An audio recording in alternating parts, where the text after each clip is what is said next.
everybody, this is Michaela Costello with Market Minute. I'm with the Curated Living team at Compass, and I'm going to do a two-part series breaking down the recent NAR settlement. You might have heard it splash across the national news. Let's break it down locally for buyers. We're going to focus on buyers.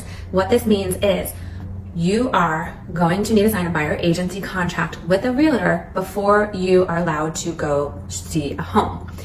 If you have worked with me in the past and you've bought with me in the past, you know that I've always required a buyer agency agreement. I've not always been good about getting them signed before we see a house, but now we are required to have it signed. You can sign up for 1 day, 1 week, 6 months, whatever you're comfortable with. But what this means for you, potential buyer, is that when you start thinking about looking for homes, you should start interviewing realtors. See who you click with, see who you mesh with. That way, you're not just reaching out on a random website, getting a random realtor, and looking at a house that you might be under contract with if you decide to buy that house. So I really like it. I've always used contracts. Again, it's a way for you to understand what my responsibilities are to you as a buyer and what your responsibilities are to me. And it really just professionalizes and solidifies that relationship. The other thing that's coming out of this is they're shedding light that the sellers are able to negotiate what they pay a buyer's agency. Typically, they will pay a buyer's agent the commission once a home sells.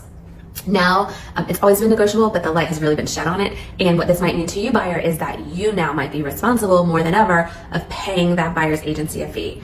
There's different ways you can get around this. You can put it into an assist. You can negotiate that as well. It just has shed light onto it. So if you have any questions, please reach out to me. There's a lot of changes coming. I'm really excited for them because it's really going to highlight the buyer's agency value to the buyer, where before I think people just looked at us as like a door opener. But you're really going to see when you talk to different buyer's agents, their level of expertise. And as always, you get what you pay for. Please keep that in mind when you are looking at buying one of the biggest investments in assets that can really help you build wealth in the future.